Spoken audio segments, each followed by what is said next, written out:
بسم اللہ الرحمن الرحیم وصلی اللہ علی النبی الکریم رب اشرح لی صدری ویسر لی امری واحلل عقدۃ من لسانی یفقہوا قولی۔ آج کا ٹاپک ہے آن لائف اینڈ ڈیتھ، یعنی زندگی اور موت کے بارے میں۔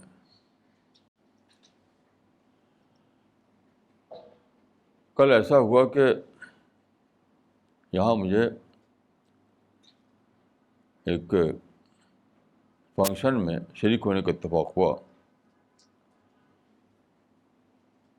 ہماری کالونی کے ایک senior member Mr Pramod Kumar Batra کی مسز مز آدرش بترا کی ڈیتھ ہو گئی۔ تو اس میں ان کے گھر پر گیا اور پھر ان کا جو فنکشن ہوتا اس میں گیا۔ تو ان کی جو بیٹی ہیں انہوں نے مجھے کئی بار ایک سوال کیا کہ ویئر مائی مدر ہیز گان، میری ماں کہاں چلی گئی۔ ایک بیٹی کو ظاہر ہے کہ بہت زبردست اٹیچمنٹ ہوتا ہے اپنی ماں سے، تو بار بار یہ سوال ان کے مائنڈ میں آ رہا تھا، میری ماں جو ابھی زندہ تھی، چل پھر رہی تھی، میرے ساتھ تھی، اب وہ نہیں ہے تو کہاں گئی وہ۔ ویئر مائی مدر ہیز گان، یہ مسئلہ ہر ایک کا ہے، خود اپنے بارے میں بھی کہ میں کہاں چلا جاؤں گا، موت کے بعد میں کہاں چلا جاتا ہوں۔ تو یہ ایسا مسئلہ ہے جو ہر آدمی کو سوچنا چاہیے۔ تو انہوں نے مجھ سے پوچھا کہ آپ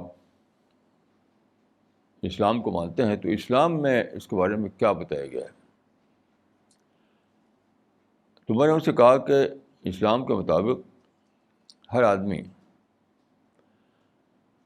ایٹرنل بینگ ہے، پیدا ہونے کے بعد وہ ہمیشہ کے لیے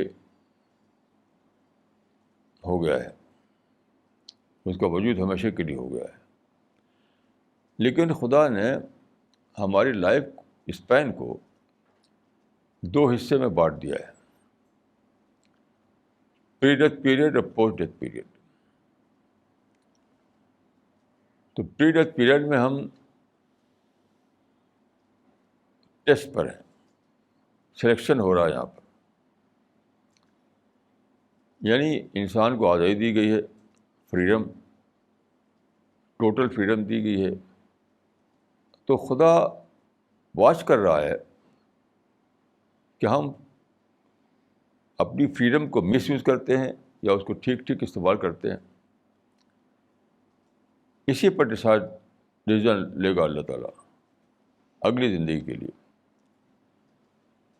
تو میں نے بتایا کہ جو آدمی اس ٹیسٹ پہ پورا اترے، یعنی اپنی فریڈم کو وہ ٹھیک اللہ کے گائیڈنس کے مطابق یوز کرے، جو اللہ نے گائیڈنس دی ہے پرافٹ کے ذریعے سے، ٹھیک ٹھیک اس پر وہ چلے، تو اس کے لیے اٹرنل پیراڈائز ہے۔ اور جو آدمی مس یوز کرے اپنی فریڈم کو، تو اس کو ریوارڈ نہیں ملے گا اگلی زندگی میں۔ یہ بات میں نے ان کو کہی۔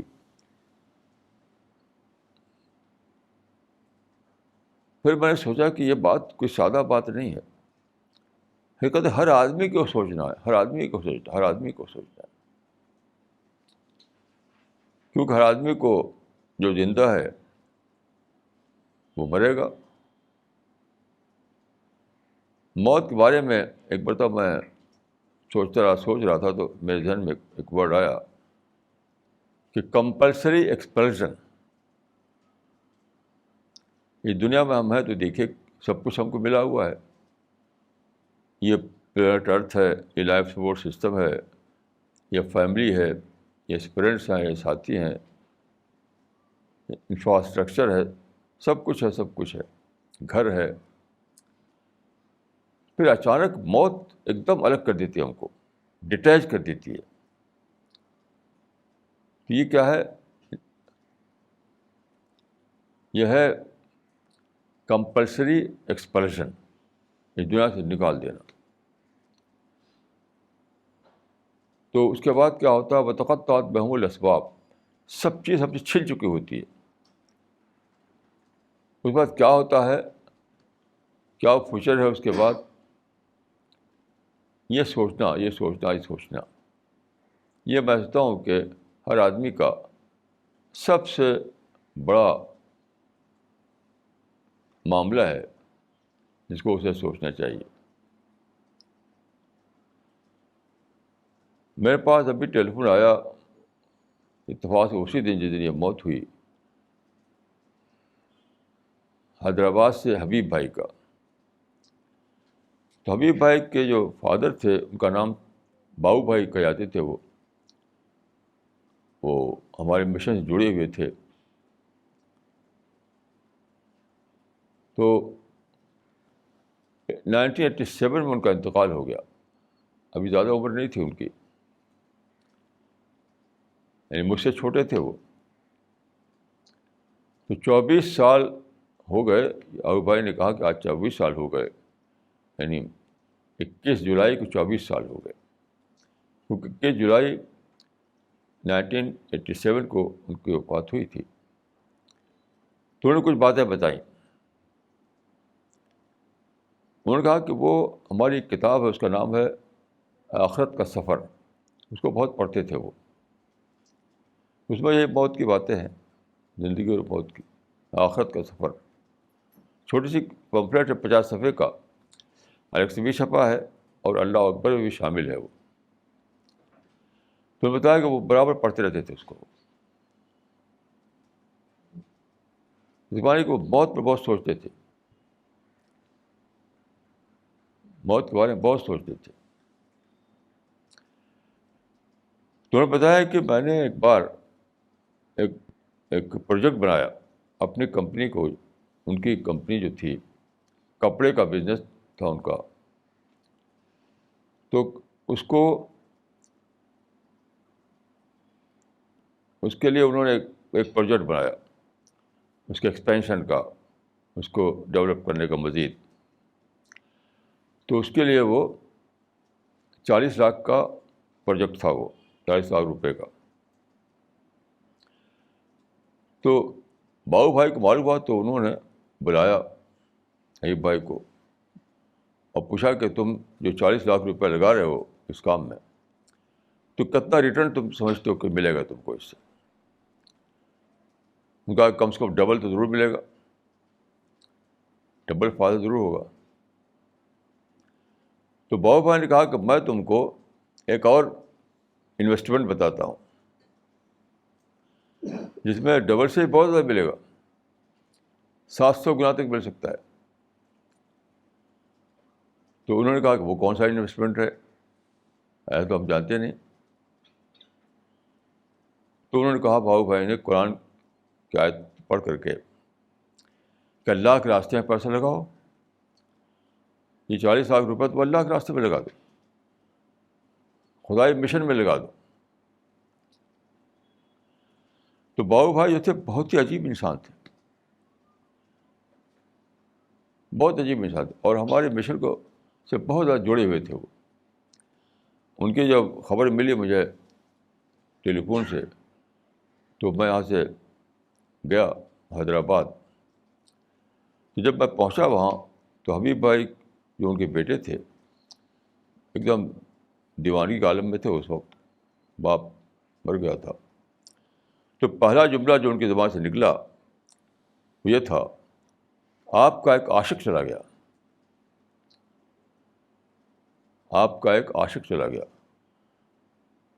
اس مشن کو بہت زیادہ وہ جڑے ہوئے تھے اس سے. لیکن ساتھ ساتھ وہ بزنس مین تھے اگرچہ، لیکن موت کے بارے میں بہت سوچتے رہتے تھے. وہ سب کو کہتے تھے کہ زندگی سے زیادہ بڑا مسئلہ موت کا مسئلہ ہے، اس کو لے کر غور کرو. تو میں سمجھتا ہوں کہ یہ بہت ہی صحیح مزاج تھا ان کا، اور یہ مزاج مطلوب ہے حدیث کے مطابق. دیکھیے حدیث میں آتا ہے، قرآن میں ہے کہ کل نفس ذائقۃ الموت، ہر آدمی کو ضرور مرنا ہے. کل نفس ذائقۃ الموت. اور حدیث میں آتا ہے اکثر ذکر حال باللذات الموت، یعنی موت کو بہت یاد کرو. ریمبر ڈیتھ مچ، ریمبر ڈیتھ مچ، موت کو بہت یاد کرو. اب میں سوچ رہا تھا کہ آخر موت کو یاد کرو کا مطلب کیا ہے.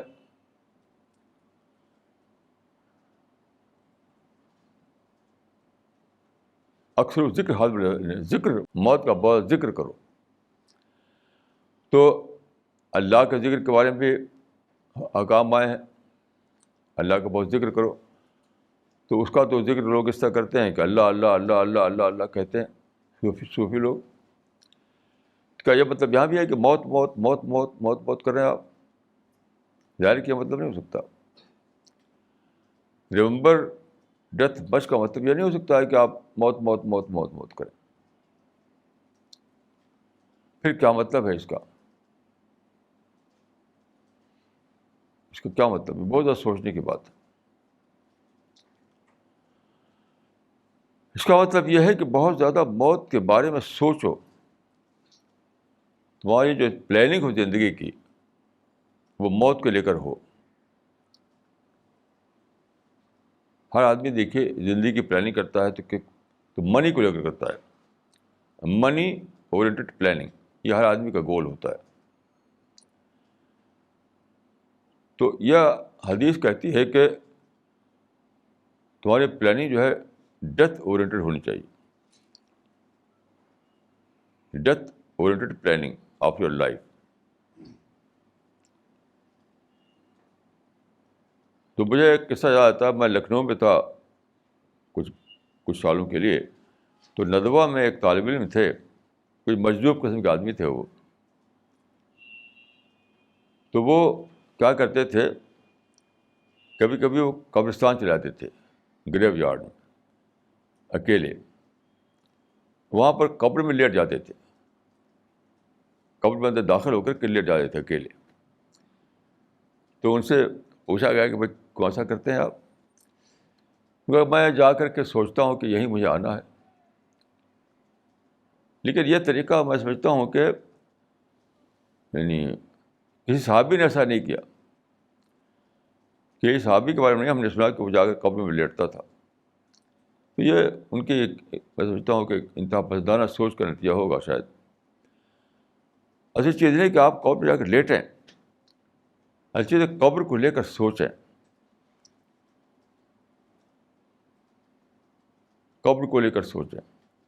جیسے دیکھیے میں جب کسی کا انتقال ہوتا ہے تو اب جانتے ہیں کہ تجدید تکفین ہوتی ہے، مردے کو قبرستان لے آتے ہیں. تو میں بہت جاتا رہا ہوں قبرستان میں اس طریقے سے. تو میں نے پایا کہ وہاں پر جو لوگ ہوتے ہیں ہر ایک ادھر ادھر کی باتیں کرتا ہے. ادھر ادھر کی بات ہے، بزنس کی بات، جاب کی بات، مارکیٹ کی بات، پالیٹکس کی بات. کبھی بھی اپنے تجربے میں نہیں پایا کہ لوگ جو ہے ذکر کرتے ہو موت کا.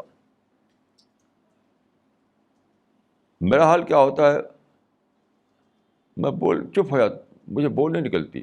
جب میں جاتا ہوں قبرستان میں کسی میت کے ساتھ تجدید تکفین کے لیے تو بول نہیں نکلتی مجھ سے. میں سوچتا رہتا ہوں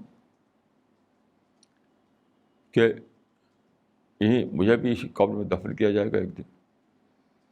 یعنی باڈی جو آج زندہ ہے ایک وقت ہوگا کہ اس کی زندگی نکل چکی ہوگی، پھر اس باڈی کی کوئی ویلیو نہیں ہوگی. اس کو کفن میں لپیٹ کر کے اسی پہ ڈال دیا جائے گا. کل بھی جب میں گیا تھا فنکشن میں تو بہت سارے آدمی تھے وہاں پر. تو لوگ اپنے اپنے اس میں تھے. میں تو مسلسل رو رہا تھا بس کہ جو انجام اس لیڈی کا ہوا ہے وہی انجام میرا بھی ہونے والا ہے. تو اکثر و ذکر حاضم اللذات کا مطلب ہے کہ آدمی کے اندر ڈیتھ اورینٹڈ تھنکنگ ہو, ڈیتھ اورینٹڈ پلاننگ ہو. پوری زندگی جو ہے ڈیتھ کو لے کر سوچے وہ, کیونکہ آخر کار تو مرنا ہی تو ہے آخر کار.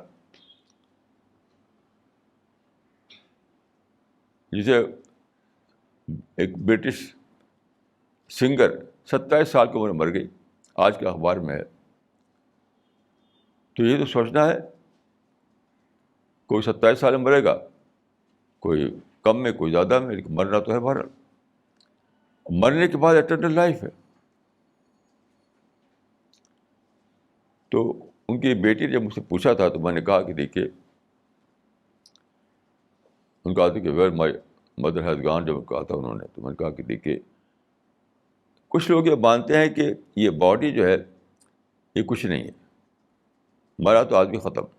یہ چک بس ایک شاعر تھے, انہوں نے کہا تھا کہ زندگی کیا ہے عناصر میں ظہور ترتیب, موت کیا ہے انہی اجزاء کا پریشان ہونا. مطلب کچھ ایلیمنٹ ہیں جو مل گئے تو ہمارا یہ بن گیا, وجود بن گیا ہمارا, وہ ڈس انٹیگریٹ ہو جائیں گے تو وجود ختم. تو میں نے کہا کہ ایسا نہیں ہے, ایسا نہیں ہے. میں ایک مثال بھی دوں ان کو کہ دیکھیے, ایک بہت بڑا ایکسپرٹ تھا سائیکالوجی میں, سگمنڈ فرائڈ, اس نے میموری پر ریسرچ کیا, میموری پر. تو اس نے لکھا ہے کہ یہ پروو ہوتا ہے کہ میموری آدمی کی وہ ہمیشہ باقی رہتی ہے, کبھی ختم نہیں ہوتی. میں نے اپنے بارے میں بتایا کہ میں جب شاید 6 سال کا تھا یا 5-6 سال کا, ایسا کچھ تھا, تو میرے سر پر پھوڑا ہو گیا, ابھی بھی اس کا نشان ہے. تو جراح نے اس کو ڈسٹر چلایا تھا, ابھی ایکس کا نشان یہاں پر ہے. تو میرے باپ جو تھے اس وقت زندہ تھے, تو اپنے گود میں لے کر مجھ کو بیٹھے, میں چھوٹا تھا اس وقت, اور ادھر جراح تھا ادھر میں. تو باپ کی گود میں تھا اور جراح نے اس کو کیا. تو میں نے کہا کہ آج تک وہ نقشہ میرے ذہن میں, ابھی بھی یاد ہے مجھ کو, وہ جگہ یاد ہے, کس طرح باپ لے کے بیٹھے ہوئے تھے, کس طرح جراح نے نیشنل لگائے, سب آنکھوں کے سامنے سے دکھائی پڑتا ہے مجھے. ایسی بے شمار اور چیزیں, دوسری چیزیں, تو یہ میموری میں ہے. لیکن یہ بھی ثابت ہوا ہے کہ ہماری یہ باڈی جو ہے برابر ڈی جنریشن ہوتا رہتا ہے. اس کے اندر ہمارے سیلز ہیں, جو سیلس ہیں سب ٹوٹتے رہتے ہیں ڈیڈ ہو کر کے. تو یہ حساب لگایا گیا ہے کہ یعنی بچے کے سیل کم ٹوٹتے ہیں, زیادہ عمر بڑھتی ہے زیادہ ٹوٹتے ہیں. لیکن اگر اس کو مجموعی اعتبار سے دیکھا جائے تو 10 سال میں پورا باڈی ہم بدل جاتا ہے ہمارا. یعنی پہلے جو سیل تھے وہ ختم, نئے سیل آ گئے. تو کیا کہ اگر کسی کو عمر 80 سال ہے تو 80 بار بڑھ چکا ہے وہ, یعنی باڈی جو ہے 80 بار بڑھ چکی ہے اس کی. تو وہ کہتا ہے کہ اگر میموری کسی باڈی کا فنکشن ہو تو اس کو مر جانا چاہیے, کیونکہ باقی ہے وہ. جس باڈی میں وہ ایگزسٹ کر رہی تھی میموری, وہ تو باڈی ختم ہو گیا. یعنی بار بار ختم ہوتا رہتا ہے, سیل مرتے ہیں اور دوسرے سیل ریپلیس کرتے ہیں, اور یہ باڈی ختم ہوتا رہتا ہے. تو اگر وہ میموری جو ہے اسی باڈی کا حصہ ہو, جیسے کچھ لوگوں نے یہ لکھا ہے کہ جیسے درخت کے 2 برانچ ایسے ٹکراتے ہیں جب تو آواز نکلتی ہے, ہوا چلتی ہے, برانچ ٹکراتے ہیں, ہوا نکلتی ہے. تو کہتے ہیں کہ ایسا ہی ہے زندگی، اس آواز جیسی، الگ سے کوئی وجود نہیں اس کا. لیکن یہ بالکل کہنے کی بات ہے، ایبسرڈ بات ہے. تو ریسرچ جو ہے ہوئی ہے، جو ریسرچ جو یہ ثابت کرتی ہے کہ میموری جو ہے ہماری باڈی کے انڈیپینڈنٹ ہمیشہ رہتی ہے، ایگزسٹ کرتی ہے. تو اس کے معنی کہ کوئی اور چیز ہونی چاہیے. وہ کہاں ہے وہ؟ تو وہ سول ہے، وہ مائنڈ ہے. ہمارا مائنڈ باڈی سے ہے، باڈی وہیکل ہے صرف. یہ باڈی وہیکل ہے مائنڈ کا.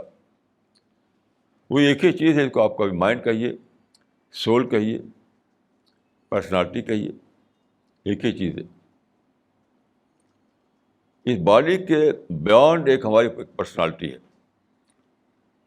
اس باڈی کے بیانڈ ایک سول ہے، اس باڈی کے بیانڈ ایک مائنڈ ہے. تو باڈی صرف اس کا وہیکل ہے. تو یہ باقاعدہ پروف ہو چکا ہے کہ میموری کے بارے میں کہ باڈی سے الگ میموری ایگزسٹ کر رہی ہے. تو کہاں ایگزسٹ کر رہی ہے؟ وہی ایگزسٹ کر رہی ہے، ہماری جو اصل پرسنالٹی ہے وہاں پہ ایگزسٹ کر رہی ہے وہ. تو جب موت آتی ہے تو صرف کیا ہوتا ہے؟ وہیکل بدل جاتا ہے بس. ہماری جو پرسنالٹی ہے، ہماری جو سول ہے، اس وہیکل میں اب تک تھی، اب ایک اور وہیکل لے لیتی ہے. اسی کا نام ہے آخرت، اسی کا نام ہے ورلڈ ہیئر آفٹر، اسی کا نام ہے اگلی دنیا. تو یہ جو حدیث ہے کہ موت کو بہت یاد کرو، ریمبر ڈیتھ مچ، اس کا مطلب یہ نہیں کہ موت موت موت موت کرو. نہیں. جس طرح آدمی کا سول کنسرن منی ہوتا ہے، مثلاً بزنس ہوتا ہے مثلاً، تو بس اسی کو لے کر سوچتا رہتا ہے صبح شام رات دن، اسی تو پلاننگ کرتا ہے، اسی کو انالیسس کرتا ہے. تو موت کو لے کر کے سوچتے رہنے کا مطلب یہی ہے.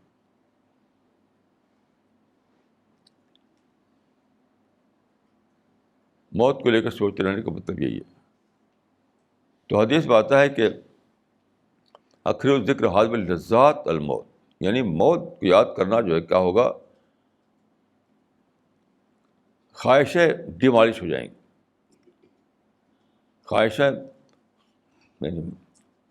خواہشوں کو کل کر دے. یعنی موت کی یاد خواہشوں کو، ڈیزائر کو کل کرنے والی ہے.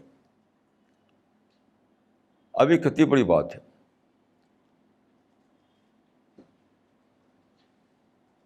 جیسے بنے کی یاد جو ہے آپ کو کیا کرتی ہے؟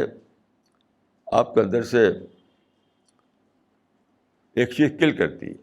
وہ کیا ہے؟ سستی، کام نہ کرنا، ڈلنس. اگر آپ سچ مچ منی کو یاد کریں گے تو ڈلنس کو کل کر دے گی وہ. پھر آپ ڈل نہیں رہیں گے، آپ ایکٹیو ہو جائیں گے.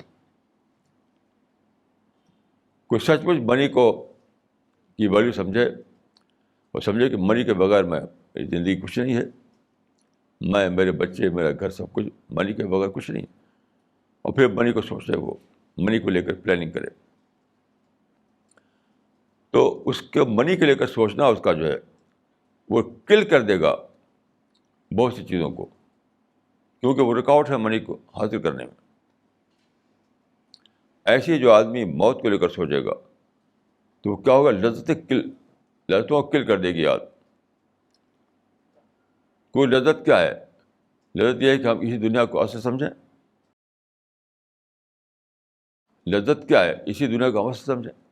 یہ دنیا کی تفریح، یہ دنیا کا جوائے، یہ دنیا کی خوشیاں، یہ دنیا کی عزت، یہ دنیا کا پاور، یہ دنیا کا اسٹیٹس،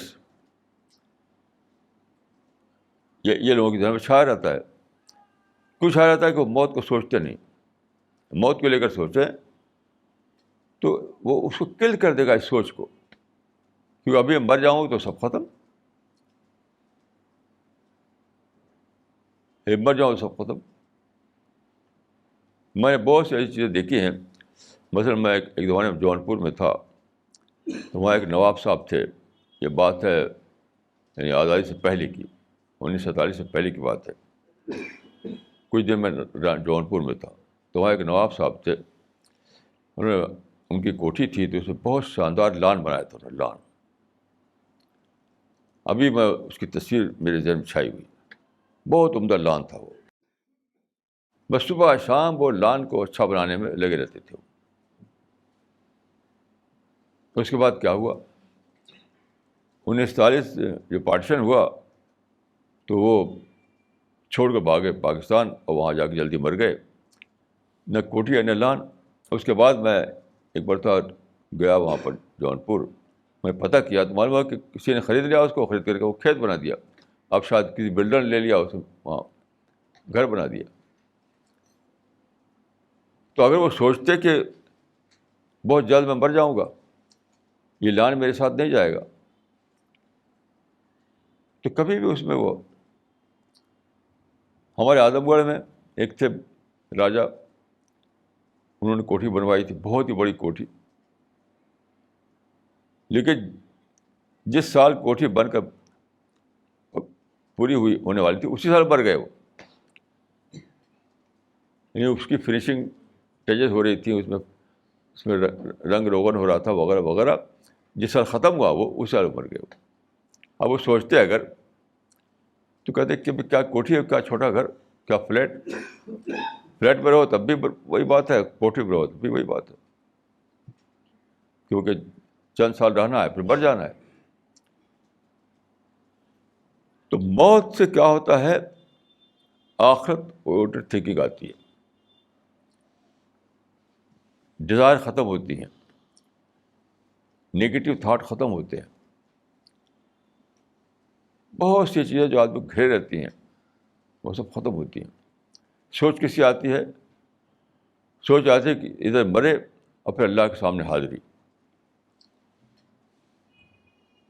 ادھر مرے ادھر اللہ کے سامنے ہمیں کھڑا ہونا ہے, پوچھ گچھ ہوگی ہماری. اس کے بعد فیصلہ ہوگا جنت کا اور جہنم کا. تو یہ سب جب سوچے گا آدمی تو ایک دم ہی زندگی بدل جائے گی, کچھ کا کچھ ہو جائے گا, کچھ کا کچھ ہو جائے گا.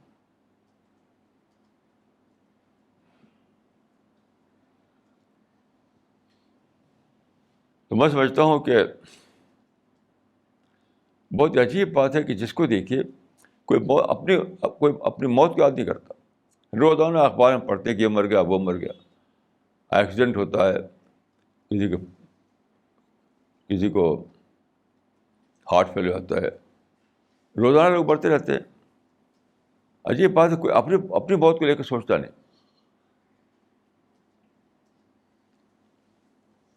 میں بہت غور کرتا رہا کہ آخر کیا وجہ ہے کہ لوگ دوسروں کو مرتے ہوئے دیکھتے ہیں, اپنی موت کے لیے کیوں نہیں سوچتے.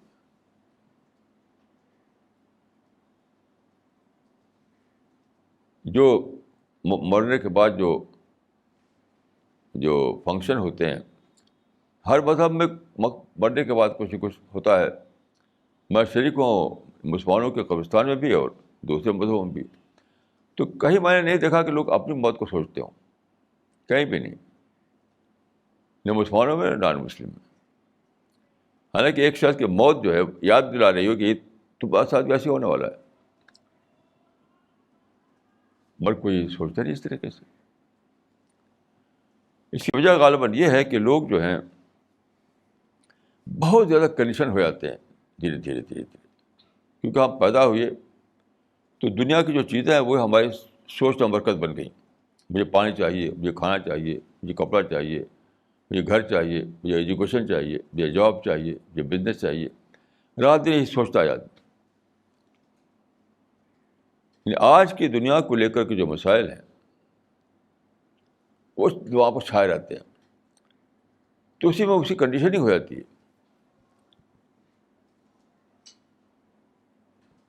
اس وجہ سے سوچ نہیں پاتا موت کے بارے میں. اس وقت سوچتا ہے جب کہ سچ مچ موت آ جائے, تب اچانک اس کی آنکھ کھلتی ہے. حدیث میں آتا ہے کہ لوگ سو رہے ہیں، جب موت آئے گی تب وہ جاگیں گے. لوگ سو رہے ہیں، جب موت آ گئی تب وہ جاگیں گے. تو یہ حالت سونے کی حالت ہے. یہ جب اصل بات کو ہم نہ سوچیں، اصل زندگی جو سامنے آنے والی ہے، ایٹرنل لائف، اس پر نہ سوچیں تو ہم سو رہے ہیں. لیکن رسول اللہ صلی اللہ علیہ وسلم کی دعوت تھی، اس دعوت کا بیسک نقطہ ہی یہی ہوا کرتا تھا. جو اتری آیت شروع زمانے میں، یا المدثر قم فانذر، اٹھو اور لوگوں کو ڈرا دو. انذار میں ڈرانا، آگاہ کرنا. کس بات سے؟ یہ موت سے، آخرت سے، موت کے بعد پیشی سے، جنت اور جہنم سے. جب مکے میں آپ جانتے ہیں کہ 610 عیسوی میں رسول اللہ نے نبوت کا اعلان کیا، اس وقت لوگوں کو اکٹھا کیا آپ نے، اپنے قریب کے لوگوں کو. اور اس وقت جو آپ نے تقریر کی تھی، وہ تقریر آج بھی موجود ہے، کتاب موجود ہے. میں نے اس کو جمہرۃ خطیب العرب میں پڑھا، اس پوری تقریر کو، جمہرۃ خطیب العرب. تو اس میں آپ نے فرمایا تھا اس وقت کہ اس تقریر کا جو خلاصہ تھا وہ یہ تھا کہ خدا کی قسم، تم مرو گے جس طرح سوتے ہو، اور دوبارہ تم جیو گے جس طرح تم اٹھتے ہو، اور اس کے بعد یا تو آگ ہے یا جنت ہے. واللہ لتموتن کما تنامون وستحیون کما تستيقظون وإنها لجنة أبدا ولنار أبدا. یا یہ دعوت کا خلاصہ تھا آپ کا. اے لوگوں جو دنیا کی زندگی میں پھنسے ہوئے ہو، اصل بات کو بھولے ہوئے ہو، تو اصل بات کو سوچو. دنیا تو ضرورت کے لیے ہے. یہ دنیا صرف جینے کے لیے، ضرورت کی چیزیں ہوں ہم جی سکیں. تاکہ جب یہاں رہنا نہیں ہے مستقل، تو یہ ہمارے گول کیسے ہو سکتا ہے؟ آپ غور کہ جہاں آپ رہنا نہیں ہم کو، وہ گول کیسے ہو جائے گا؟ ہم میں سے اکثر کیسا ہوتا ہے کہ ہم مثلاً ٹرین سے جا رہے ہیں اور ٹرین چھوٹ گئی، اب ہم پڑے ہوئے ہیں پلیٹ فارم پر. ابھی میں نے ایک واقعہ پڑھا تھا کہ ایک آدمی ہوائی جہاز سے جانا تھا اس کو، ابھی کی بات ہے، عمرہ کرنے کے لیے.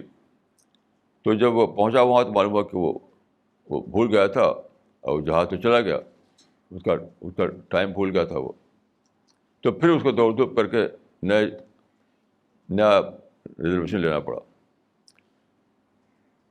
تو یہ جو تھوڑا سا ٹائم ملتا ہے، وہاں پر آدمی کیا کرے گا؟ کچھ بھی نہیں کرے گا.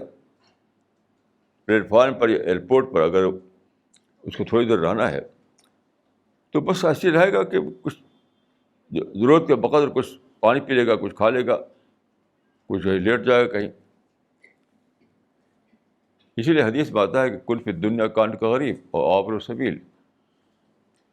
دنیا میں اس طرح رہو جیسے کہ تم بس ایک راستہ چلنے والے مسافر ہو، تھوڑی دیر کے لیے ہے یہ. تو اگر آدمی جانے کہ خدا کی کریشن پلان کیا ہے، اصل مسئلہ یہ ہے کہ خدا کریشن پلان کو جاننا. پیدا کیا اللہ تعالیٰ نے، وہ اسی لیے مقرر کیا ہے کہ ہمارے ساتھ کیا پیش آنے والا ہے. تو اللہ کے کریشن پلان کے مطابق ہم پیدا ہوئے ہیں تھوڑی مدت کے لیے، کوئی 50 سال، کوئی 70 سال، کوئی کم یا زیادہ. اس کے بعد تو ہم جاتے ہیں اگلی دنیا میں جو ایٹرنل ہے. یہ ہے اللہ کے کریشن پلان کے مطابق زندگی کا معاملہ. تو اس کے مطابق سوچنا یہ ہے مطلوب. لیکن کوئی سوچتا ہی نہیں. اتنا زیادہ لوگ کنڈیشنڈ ہو گئے ہیں دنیا کی چیزوں میں، دنیا کی ضرورتوں میں، دنیا کے تقاضوں میں، دنیا کی خواہشوں میں، کہ کچھ سوچ ہی نہیں پاتے. تو یہ میں سمجھتا ہوں کہ کنڈیشننگ کا معاملہ ہے یہ، جو بچپن سے شروع ہو جاتا ہے. آدمی پیدا ہوتا ہے تو کیا چاہیے اس کو؟ دودھ چاہیے، پانی چاہیے، کھانا چاہیے. بڑا ہوتا ہے تو پھر گھر چاہیے، جاب چاہیے، بزنس چاہیے. صبح شام یہی سب سوچتا ہے. تو وہ کنڈیشن ہو جاتا ہے اسی دنیا کے چیزوں میں، دنیا کی چیزوں میں کنڈیشن ہو جاتا ہے. تو اس کنڈیشننگ کی وجہ سے وہ اس کے آگے اس کے بیان کیا ہے وہ سوچ نہیں پاتا.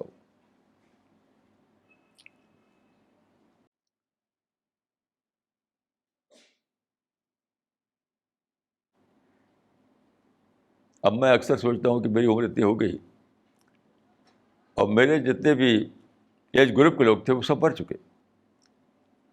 جو میرے جاننے والے تھے میری ایج گروپ کے، اب کوئی مجھے یاد نہیں کہ کوئی زندہ ہو، سب مر چکے.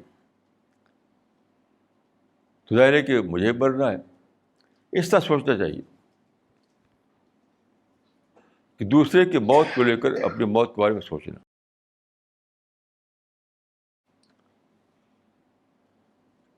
ایک ہے کہ آپ کریشن پلان جو اللہ تعالیٰ اس کو لے کر سوچیں، آپ دوسرے کی موت کو لے کر سوچیں. آپ اخباروں میں خبریں آتی رہتی ہیں مرنے کی، اس کو لے کر سوچیں. آپ یعنی بار بار ایسے واقعات پیش آتے ہیں جو آپ کو موت کی یاد دلاتے ہیں، بار بار اس کو لے کر سوچیں، کیونکہ بہت ہی بھیانک معاملہ ہے یہ. موت کے بعد جو ہے اچانک آدمی ایسے حالت میں پہنچے گا کہ دنیا کی چیزوں میں کوئی چیز اس کے ساتھ نہیں ہوگی. یعنی یہ گھر، یہ فیملی، یہ ساتھی، یہ بزنس، یہ جاب، جو کچھ بھی لے کر کے ہم دنیا میں جی رہے ہیں، اچانک وہ سب چھوٹ جائے گا. کیسا عجیب حالت ہوگی. مجھ پر چند بار ایسے لمحات گزرے ہیں کہ اسے لگا کہ مجھے ایک دم کٹ گیا ہوں. چند بار ایسا ہوگا. جیسے ماسکو میں ایک بار میں نے بتایا اس سے پہلے کہ ماسکو میں جب میں گیا تھا تو ایک بار ایسا ہوا جسے میں کٹ گیا سب سے. میں ہوٹل کے کمرے میں تھا، لیکن وہاں حالت یہ تھی کہ سب روسی زبان بولتے تھے، میں ان سے بات نہیں کر سکتا تھا. میرا جو گائیڈ تھا وہ چلا گیا تھا اپنی ماں، اس کی بیمار سے چلا گیا تھا ماں کے پاس ملنے کے لیے. تو میرے پاس کھانے کوپن بھی نہیں تھا. کھانے کوپن اسی گائیڈ کے پاس ہوا کرتا تھا روس میں. میں گیا تھا اس وقت جب کبھی کمرے نظام ٹوٹا نہیں تھا. تب ہم ڈائریکٹ جا کے ہوٹل میں نہیں کھا سکتے تھے. وہ ہمارا گائیڈ ہوتا تھا، اسے کوپن ہوتا تھا، وہ کوپن سے کھانا ملتا تھا. تو اب میں سوچا کہ عجیب حالت ہے. لوگ جو آپ آس پاس بیٹھے ہیں ان سے میں ایکسچینج نہیں کر سکتا، کچھ بات نہیں ہو سکتی. اگر مجھے کھانا پینا ہو تو میں ہوٹل میں جا کر کے نہیں کچھ کر سکتا، اس لیے کوپن تو میرے گائیڈ کے پاس ہے. تو کچھ دیر کے لیے ایسا لگا مجھے، پھر مسئلہ حل ہوا بات کو. کچھ دیر کا ایسا لگا جیسے کہ میں ایک دم کٹ گیا ہوں دنیا سے، کچھ بھی میرے پاس نہیں ہے. بالکل بتقطعات محمول اسباب کا معاملہ ہے. اس وقت جو کیفیت مجھے گزری تھی ہیلپ لیسنس کی، وہ آج تک مجھے یاد ہے. اس وقت میں نے یعنی جو الفاظ میری زبان سے نکلے تھے، میری جو حالت تھی، وہ اس طرح کی حالت صرف ایک ہی بار ہوئی، اسی وقت، پھر نہیں ہوئی. کیونکہ بہت زبردست جو یعنی ہیلپ لیسنس جو کی کیفیت جو گزری تھی میرے اوپر، وہ تو وہ بہت عجیب تھی. تو میں اکثر سوچتا ہوں کہ وہ جو ٹیمپرری طور پر ہوا تھا وہ ہو جائے گا اٹرنل طور پر. موت کے بعد. یعنی ہیلپ لیسنس کی جو کیفیت مجھے اس پر گزری تھی میرے اوپر ٹیمپریری طور پر. تو موت کے بعد کیا ہوگا کہ وہی چیز ایٹرنل طور پر ہو جائے گی. تو کیسی عجیب حالت ہوگی. آپ جانتے ہیں کہ موت جو ہے پوائنٹ آف نو ریٹرن پر آتی ہے. یعنی ہم واپس نہیں آ سکتے اس دنیا میں. مر گیا تو مر گیا. ہم کہیں جاتے ہیں تو ہماری جیب میں ٹکٹ ہوتا ہے, ریٹرن ٹکٹ ہوتا ہے, ایک طرف جانے کا ٹکٹ ہوتا ہے, پھر واپسی کا ٹکٹ ہوتا ہے. تو یہ اطمینان ہوتا ہے کہ جا رہے ہیں تو پھر لوٹ بھی آئیں گے. ایک جگہ میں ایک بار گیا, وہاں افریقہ کے ایک ملک میں نئی جگہ تھی. تو ایئرپورٹ پہ جب اترا میں باہر, تو کانفرنس میں بلایا گیا تھا مجھ کو. تو وہاں کوئی آدمی نہیں, کانفرنس کا کوئی آدمی مجھے ریسیو کرنے کے لیے. وہ سب وہاں فرینچ بولتے تھے لوگ, فرینچ زبان. وہ علاقہ تھا جہاں پہلے کچھ زمانے فرینچ کی حکومت ہوا کرتی تھی, فرانس کی حکومت. تو عجیب حالت تھی میری. جس سے ملوں تو وہ فرینچ بولتا تھا وہ. اور جس کانفرنس میں مجھے بلایا گیا تھا, اس کے لوگ مجھے ریسیو کرنے کے لیے آئے ہوئے نہیں تھے وہاں پر ایئرپورٹ پر. تو ایک عجیب دیوانگی تھوڑی دیر کے لیے ہوئی, لیکن پھر بھی یہ اطمینان تھا کہ میرے جیب میں واپسی کا ٹکٹ ہے. تو جب میں ونڈو پر گیا, ٹکٹ دکھایا اس کو, میرے پاس فرسٹ کلاس کا ٹکٹ تھا. اس وقت دکھا کہ بھائی واپسی جہاز ہے دلی جانے کے لیے. تو ان کا کہ آج تو نہیں, کل ہو سکتا ہے. وہ لیڈی تھی, وہ کچھ تھوڑی انگریزی بولتی تھی وہ. تو اس دنیا میں آپ سفر کرتے ہیں تو اس میں آپ کو اطمینان رہتا ہے کہ واپسی کا بھی ٹکٹ میرے جیب میں ہے. لیکن موت کا سفر ایک ایسا سفر ہے جس پر آپ واپسی کا ٹکٹ نہیں. آدمی ہمیشہ کے لیے چھوڑ دیتا ہے دنیا کو, پھر ہم واپسی نہیں ہونے والی ہے. حدیث میں آتا ہے کہ آج تم ایسی دنیا میں ہو جہاں عمل ہے اور انجام نہیں, اور موت کے بعد تم ایسی دنیا میں پہنچو گے جہاں انجام ہوگا اور عمل نہ ہوگا. آپ غور کیجیے کیسی عجیب بات ہے یہ.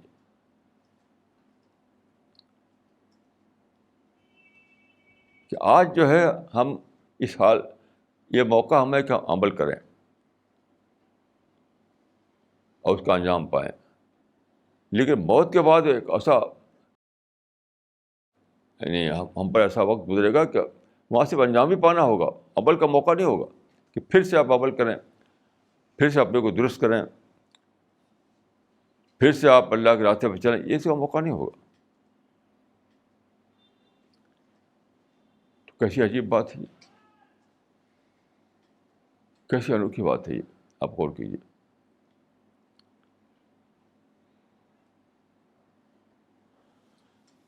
تو ہماری جو دعوت ہے, دعوت کا سچ پوچھے تو برکتی نقطہ یہی ہے. اگر آدمی یہ نہ سوچے کہ مجھے مرنا ہے, اللہ کے سامنے پیش ہونا ہے, تو وہ سیریسلی لے گا کیوں آپ کی دعوت کو؟ آپ کی دعوت کو سیریسلی کیوں لے گا وہ؟ جب لے گا کہ جب اس کو معلوم ہو کہ بھائی اگر میں نے اس کو نہیں مانا تو اللہ کے سامنے جب میں کھڑا ہوں گا تو میں کیا جواب دوں گا.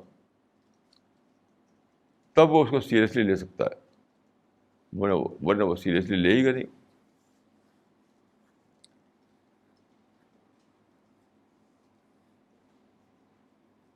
ہمارے باپ جو تھے وہ بہت ہی, اگر زمیندار تھے وہ, لیکن بہت ہی سادہ. اس زمانے میں کافی بڑی زمینداری تھی, لیکن ہمارے باپ جو بہت سادہ تھے وہ, اور بہت سچ مچ ہی پائس آدمی تھے, پائس. جتنے میں نے ان کے قصے سنے ہیں تو بہت ہی پائس آدمی تھے. تو ہماری ماں بتاتی ہیں کہ وہ کہا کرتے تھے اکثر کہ خدا کو منہ دکھانا ہے. یہ ان کا اکثر یہ کہا کرتے تھے, کوئی بات ہو کہ آج ہم اگر ایسا کریں تو کل خدا کو کیا جواب دیں گے. آج ہم کچھ گڑبڑ کریں, کچھ اللہ کے راستے کو چل کے چھوڑ کسی اور راستے پر چلیں، کچھ بھی کریں، تو کل جو ہوگا وہ اللہ کے سامنے پیشی، تو وہاں کیا کریں گے؟ اکثر یہ کہا کرتے تھے وہ خدا کو منہ دکھانا ہے.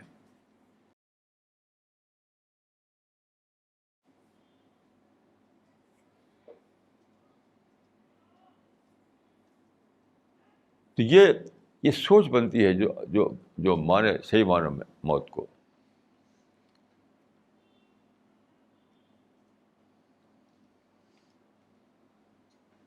حدیث میں آتا ہے کہ لا تزال قدم عبد حتی یسأل عن اربع،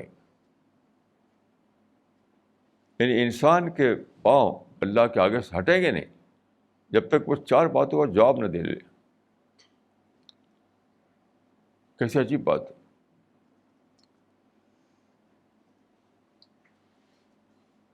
اور ہر انسان اللہ کے سامنے کھڑا کیا جائے گا، ہر آدمی، ہر انڈیویجول. اور اس میں کہ 4 باتوں کو جواب دینا پڑے گا. ایک یہ کہ مال کہاں سے کمایا اور کہاں خرچ کیا اس کو. مال کہاں سے کمایا یہ بتانا پڑے گا، مطلب چوری کر کے کمایا یا تجارت کر کے کمایا، ناجائز طریقے سے کمایا، جائز طریقے سے کمایا، کرپشن کر کے کمایا یا صحیح طریقے سے کمایا. تو ایک یہ کہ کہاں سے کمایا پیسہ، دوسرا یہ کہ کہاں خرچ کیا اس کو، اور اس میں ہے کہ جوانی کہاں بتائی. یہ جو اللہ تعالیٰ نے دی ہے آپ کو جسمانی طاقت، جوانی کے اندر آدمی کے اندر کتنا طاقت ہوتی ہے، غور کیجیے.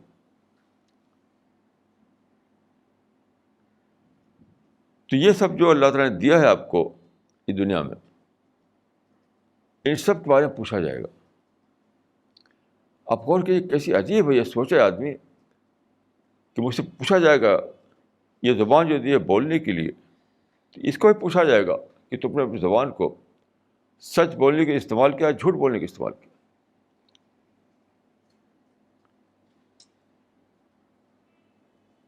جو بھی ملا ہے ہم کو، دماغ ملا ہے سوچنے کے لیے، کان ملا ہے سننے کے لیے، زبان ملی ہے بولنے کے لیے، پاؤں ملا ہے چلنے کے لیے، پیسہ ملا ہے خرچ کرنے کے لیے، یہ سب چیزیں جو ملی ہوئی ہیں ان سب کے بارے میں پوچھا جائے گا کہ خدا کی دی ہوئی چیزوں کو تم نے کہاں خرچ کیا.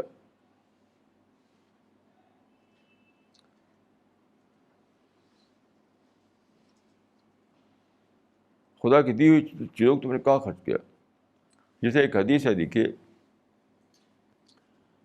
کہ من کان یؤمن باللہ والیوم الآخر فلیقل خیرا او لیصمت. جو آدمی اللہ پر اور آخر دن پر یقین رکھتا ہو، اس کو چاہیے کہ بولے تو ٹھیک ٹھیک بات بولے یا چپ رہے. نہیں، وہی بولے جو سچ ہے، کچھ بھی نہیں ہے کہ کچھ بھی بولے چلا جائے، کچھ بھی بولے چلا جائے. یہ کب ہوتا ہے؟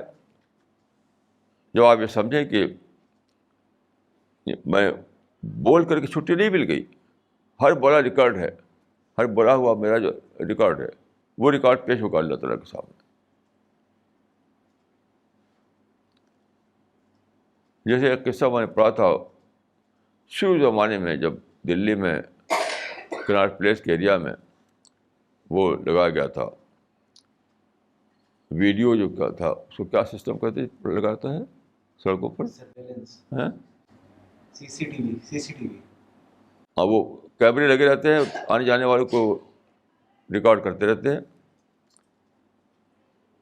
تو اب وہ کنٹرول روم میں ایک آدمی بیٹھ کے واچ کرتا ہے. تو ایک اسکوٹر والا نے، 3 ویلر والا آیا، وہاں نو پارکنگ جہاں لکھا ہوا تھا وہاں پہ کھڑا کر دیا اس نے اپنا اسکوٹر، کیونکہ اس کو کوئی دوست مل گیا تھا.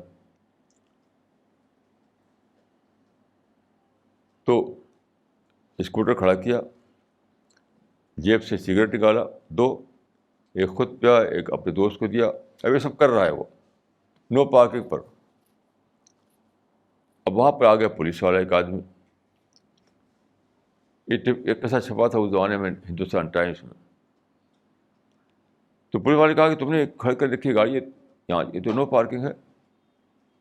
تو اس نے کچھ سنا نہیں، پولیس کی باتیں کچھ سنا نہیں، اس کو اپنے دوست سے باتیں کرتا رہا، سگریٹ پیتا رہا. تو پولیس نے کہا اچھا ٹھیک ہے چلو ہمارے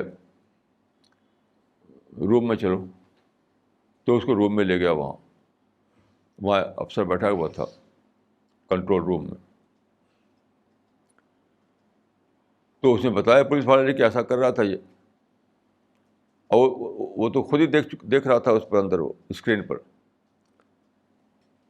تو وہاں جو کنٹرول روم میں جو بیٹھا ہوا تھا اس نے کہا کہ دیکھو تم نے یہ کیا ہے کہ نو پارکنگ پہ اپنی گاڑی کھڑی کی، وہاں پر باتیں کر رہے ہو، تم وہاں سگریٹ پی رہے ہو. کہ نہیں میں ایسا کبھی نہیں کیا، یہ تو غلط بات ہے. یعنی بالکل صاف انکار کر دیا اس نے.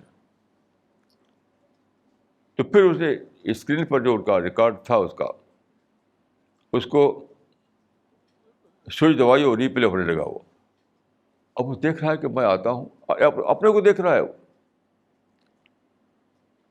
کہ میں گاڑی چلاتا ہوں آتا ہوں، میرا دوست وہاں مل جاتا ہے، میں گاڑی روکتا ہوں، سگریٹ نکالتا ہوں، اس کو دیتا ہوں، وہ پیتا ہے میں پیتا ہوں، اور منع کر رہا ہے وہ نہیں مانتا. میں یہ سب دیکھا اس نے.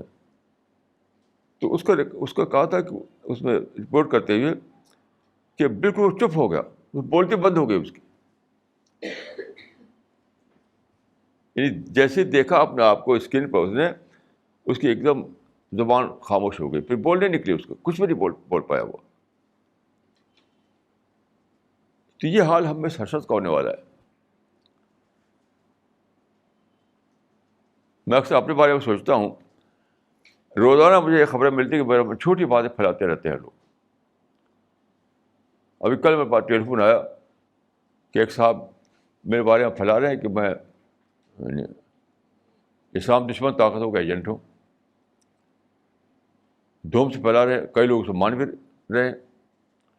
تو میرے بارے میں شاید عجیب بات ہے، شاید ابھی امریکہ گیا تو وہاں بھی یہ سب پھیلی ہوئی باتیں. جہاں جاتا ہوں وہاں پھیلی ہوتی باتیں، جھوٹی باتیں، بالکل بیس لیس باتیں. تو اگر ان کو یہ پتہ ہو کہ یہ جو بول رہے ہیں، جو یہ باتیں پھیلا رہے ہیں، یہ سب ریکارڈ ہو رہی ہیں، ریکارڈ جس سے اس آدمی کی بات ریکارڈ ہو رہی تھی. 3 ویلر والا جو تھا اس کو پتہ نہیں تھا کہ میری بات ریکارڈ ہو رہی ہے. تو ہم جو کچھ بولتے ہیں، قرآن میں ہے کہ دونوں، ہر آدمی کے دونوں کندھے پر فرشتے ہوتے ہیں. ہر آدمی کے ساتھ 2 فرشتے ریکارڈ کرنے کے لیے. جو آدمی بولتا ہے، جو کچھ کرتا ہے، ہر چیز ریکارڈ کر رہا ہے وہ. اب غور کیجیے کہ آدمی یہ سوچے کہ کس طرح سے میں کسی کے خلاف جھوٹی بات پھیلاتا رہا، بیسلیس باتیں پھیلاتا رہا، کسی کے خلاف ناانصافی کرتا رہا. تو اس وقت جب اللہ تعالیٰ کے سامنے پہنچے گا، وہ اسکرین کھول دی جائے گی وہاں کہ دیکھو یہ تم کرتے رہے. وہاں انکار کرے گا، وہاں بھی انکار کرے گا وہ. لیکن جب کھول دی جائے گی تو وہاں پہ وہی ہوگا، اس کا الفاظ گم ہو جائیں گے. یہ بہت زیادہ سوچنے کی بات ہے. میں سمجھتا ہوں کہ اگر صرف آدمی یہی سوچے کہ مجھے مرنا ہے اور مرنے کے بعد اللہ تعالیٰ کے سامنے پیش ہونا ہے، یہی بات آدمی کے اصلاح کے لیے کافی ہو جائے. یہ بات آدمی کی اصلاح کے لیے کافی ہو جائے. صحابہ کے بارے میں بہت سے واقعات لگاتے ہیں کہ انہوں نے ایک چیز کا ارادہ کیا جو ٹھیک نہیں تھا، پھر کسی نے یاد دلایا یہ جو آپ کرنے جا رہے ہیں، تو اللہ کے سامنے کیا جواب دیں گے؟ اچانک وہ آدمی جو ہے بدل جاتا ہے، اچانک بدل جاتا ہے، کیونکہ اس کو یاد آ جاتا ہے کہ وہاں پر میرا کوئی بناوٹی بات نہیں چلے گی، کوئی ایکسکیوز وہاں نہیں چلے گا. جو حقیقت میں جیسا تھا ویسے وہاں پر سامنے کر دیا جائے گا اس کو. تو یہ جو حدیث ہے کہ ریمبر ڈیتھ بس، کیا مطلب نہیں کہ ڈیتھ کو لے کر کے تم سوچو، ڈیتھ کو لے کر کے پلاننگ کرو، ڈیتھ کو لے کر کے تمہارا مائنڈ بنے، ڈیتھ کو لے کر کے تم اپنی زندگی کا نقشہ بناؤ. ڈیتھ کے معنی کیا ہے؟ ڈیتھ کے معنی ہے کہ وہ دروازہ جہاں سے آدمی ادھر سے ادھر چلا جاتا ہے. ڈیتھ کے معنی فنا نہیں ہے. ڈیتھ کے معنی یہ نہیں کہ آدمی کا وجود مٹ گیا. ایک بار تو میں نے ایک آرٹیکل لکھا تھا جنازے میں شرکت کے بعد، قبر اگلے دنیا میں داخلے کا دروازہ، یعنی علامتی طور پر، تمثیلی طور پر کہا کہ جو قبر کھودی آتی ہے اس کو آدمی ڈالا جاتا ہے تو کہا کہ اس کو دور دنیا میں داخل کر دیا گیا، ادھر سے لے کر ادھر چلا گیا.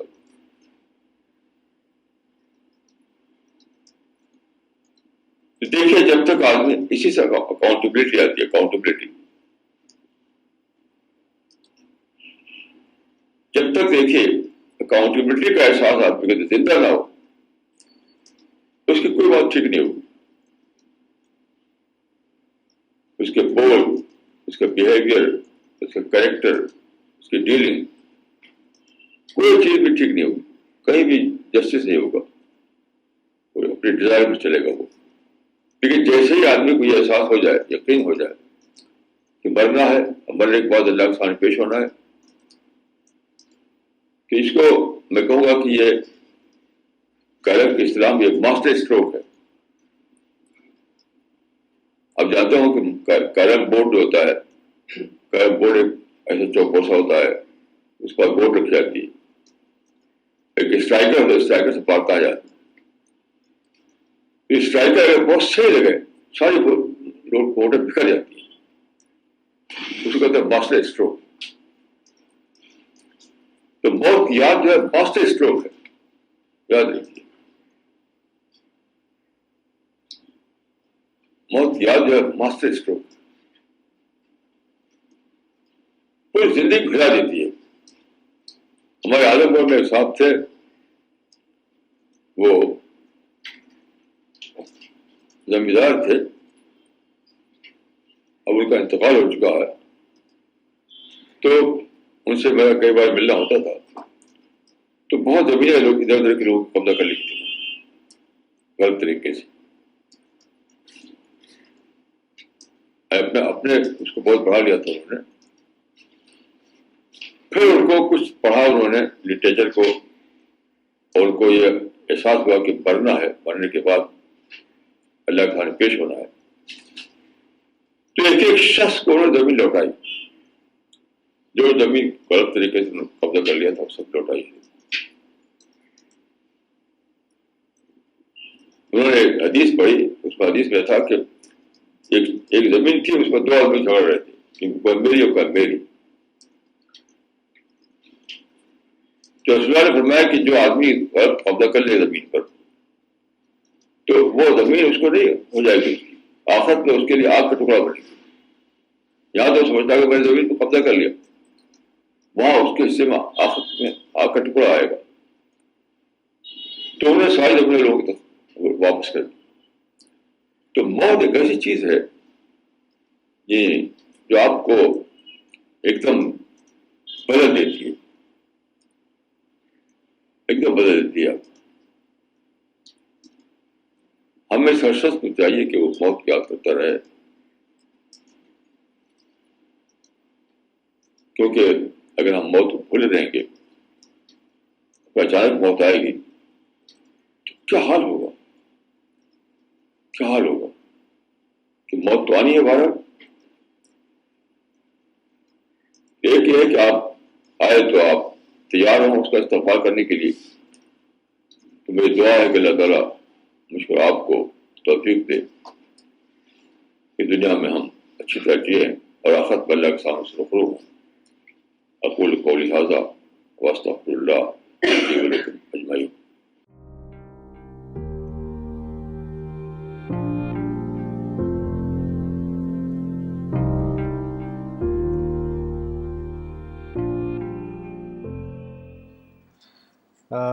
مسٹر خواجہ کریم الدین نے پینسلوینیا سے سوال کیا ہے. انہوں نے لکھا ہے I heard a speaker say in his Friday sermon that Allah made Maryam, the mother of Jesus, a prophet. As a support to his claim, he referred from a chapter of Quran, Suratul Anbiya, which is chapter 21, verse number 91, which says, So we breathed our spirit into her and made her and her son a sign for all people. Maulana Sahab, I would request you to kindly clarify this matter. یہ بالکل غلط ہے, بیس لیس ہے. حضرت مریم جو ہے پیغمبر نہیں تھی, حضرت مسیح پیغمبر تھے. اصل میں ویسٹرن کنٹریز میں چونکہ بہت لوگوں کو بہت زیادہ آبسیشن ہے جینڈر ایکولیٹی کا, عورت مرد برابر, تو وہاں اکثر عورتیں جو اس طرح باتیں کرتی رہتی ہیں کہ عورتوں میں نبی کیوں نہیں آیا, تھوڑی یہ نکال لیا ہوگا. لیکن اس آیت میں صرف ایک لفظ ہے آیت, اس کا ترجمہ ہے سائن, کہ ان کو سائن بنایا. تو سائن سے نبی کہاں سے نکل آئے گا؟ یعنی حضرت مسیح کو ایک آیت بنایا, یعنی سائن بنایا, نشانی. تو نشانی کے معنی پیغمبر کہاں سے بن جائیں گے؟ یہ تو بالکل بیس لیس بات ہے, اور ساری تاریخ میں کوئی عالم نہیں ہے جس نے یہ مطلب نکالا ہو اس سے. نہ کسی ڈکشنری میں ایسا مطلب بھی نکلتا ہے, نہ کسی طرح ثابت ہوتا ہے. یعنی اگر کچھ لوگ جو ہے اس طرح کی باتیں کریں کہ عورت پیغمبر کیوں نہیں, تو آپ یہ رائٹ نہیں کہ آپ قرآن کی آیتوں کو اس طرح سے یعنی عجیب غریب طور پر اس کا مطلب یہ نکالیں, جو کوئی بالکل بیس لیس کسی کو مطلب نکالیں. یہ تو بہت ہی چائلڈش کام ہے میرے نزدیک. حضرت مسیح بلا شبہ پیغمبر تھے, حضرت مریم ایک پاکباز خاتون تھی, لیکن وہ پیغمبر نہیں تھی. ایسی بات کہنا جو بہت بڑی جسارت ہے. مس پونم نے دلی سے لکھا ہے There is the story about Prophet Yunus who recited Ayat Karima while being stuck inside a fish. I was reading a version of the story describing fish symbolic to life and person stuck there. My question is whether Prophet Yunus' story is based on a factual situation or symbolic. Kindly explain. دیکھیے, symbolic ماننے کے لیے کوئی reason ہونا چاہیے. آپ خام خواہ سمبولک نہیں مان سکتے. یہاں پر کوئی ریزن ایسا نہیں ہے. تو میں اس کو سمبولک نہیں مانتا, میں اس کو مانتا ہوں بالکل حقیقت. بعض مچھلیاں ایسی ہوتی ہیں کہ بڑی, جیسے ویل ہے, شارک ہے, بہت ہی بڑی ہوتی ہیں, وہ انسان کو نگل سکتی ہیں. تو اس قسم کوئی مچھلی ہوگی جس نے ان کو نگل لیا ہوگا, اور اس وقت ان کا احساس ہوا, اللہ کو یاد کیا, انہوں نے دعائیں پڑھیں, تو اللہ تعالیٰ ان کو اس سے بچایا. لیکن یہ میرے نزدیک یہ ٹھیک نہیں کہ 40 دن تک پیٹ میں رہے. 40 دن نہیں, وہ کم مدت تھی وہ, جہاں تک مچھلی. تو روایتیں مختلف اس معاملے میں. کچھ لوگ مانتے ہیں کہ 40 دن تک پیٹ میں رہے مچھلی کے, یہ بات صحیح نہیں ہے. دوسری روایتیں موجود ہیں جو بہت کم دن کی ہیں. تو اس میں کوئی شک نہیں کہ مچھلی نگلا ان کو, لیکن 40 دن تک نہیں پیٹ میں رہے, وہ بہت کم عرصے کے لیے رہے, اور اللہ سے دعا کر کے وہ اسے باہر آئے. تو یہ تمثیل نہیں ہے, سمبولک سینس میں نہیں ہے, یہ ریئل سینس میں ہے. مسٹر ابو ابراہیم خلیل اللہ نے پاکستان سے سوال کیا ہے.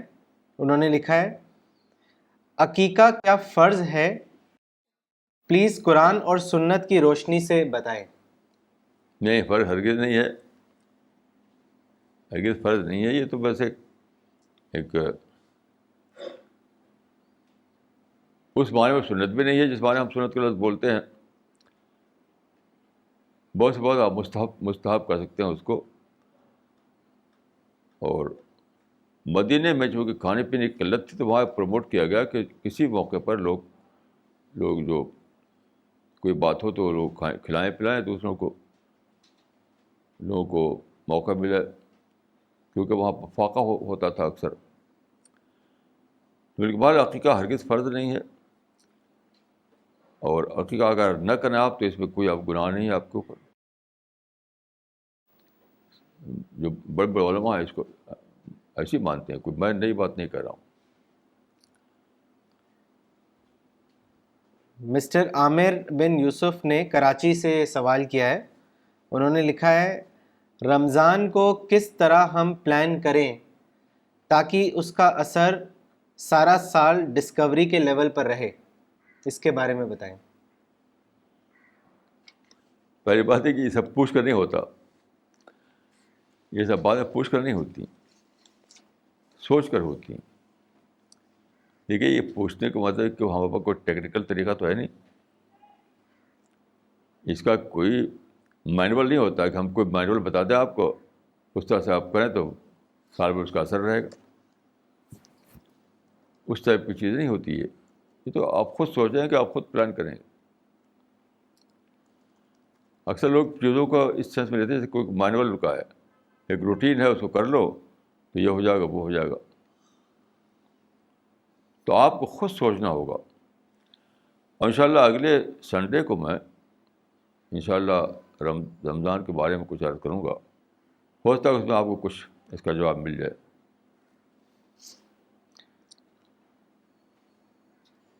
جمشید پور سے مسٹر ساجد انور نے سوال کیا ہے.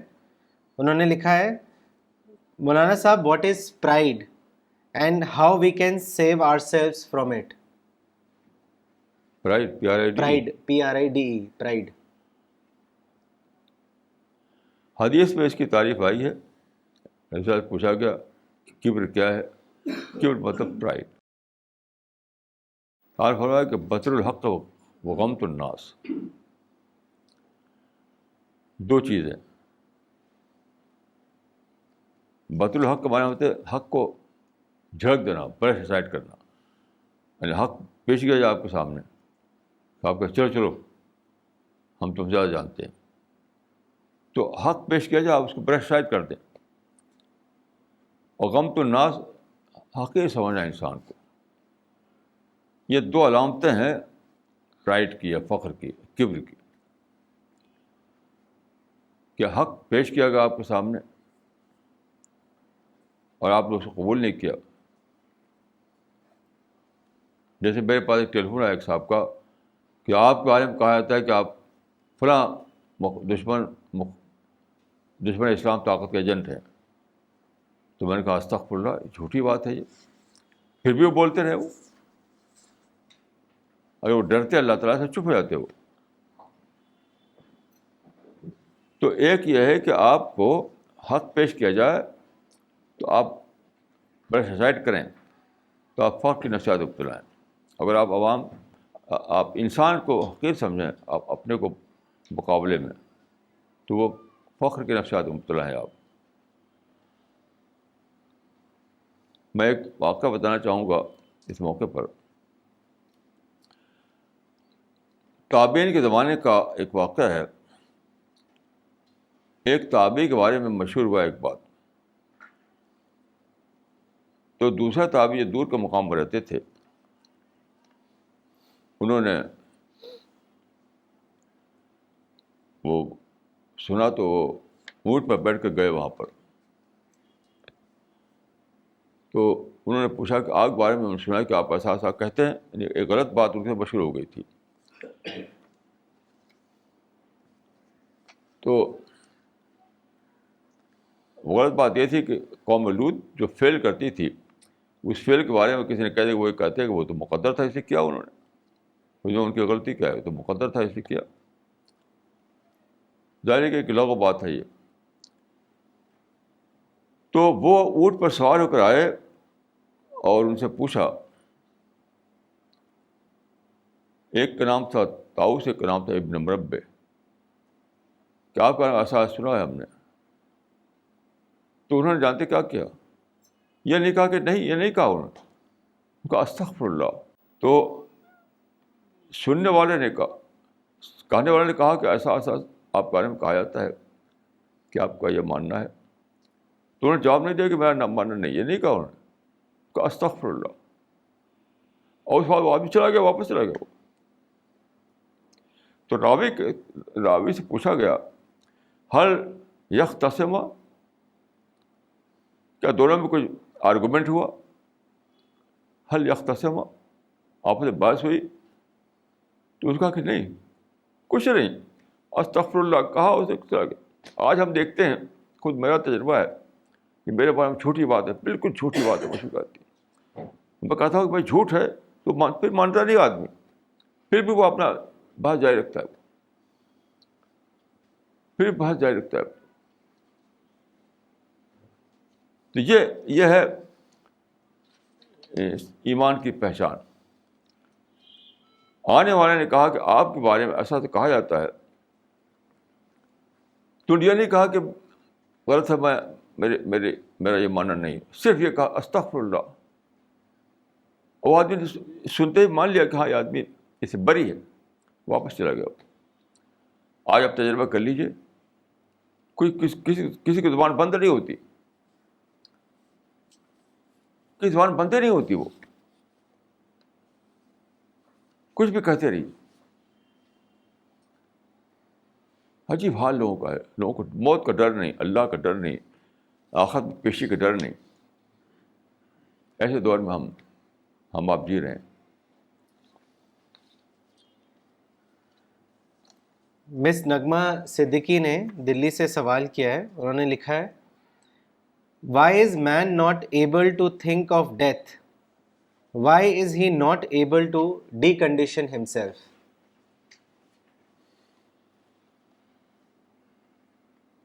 اب یہی کہا جائے کہ لوگ سوچتے نہیں, زندگی کی باتوں میں سوچتے ہیں, موت کے بارے میں سوچتے ہی نہیں. کیونکہ یہ جو چیزیں ہیں یہ تو اپنے آپ سوچنے پر مجبور کرتی ہیں. ہر وقت پیاس لگی ہے, پانی چاہیے, بھوک لگی, کھانا چاہیے, نیند لگی ہے, بستر چاہیے, بارش ہو رہی ہے, شیلٹر چاہیے, کہیں جانا ہے, گاڑی چاہیے, پیسے ضرورت ہے تو کمانا چاہیے.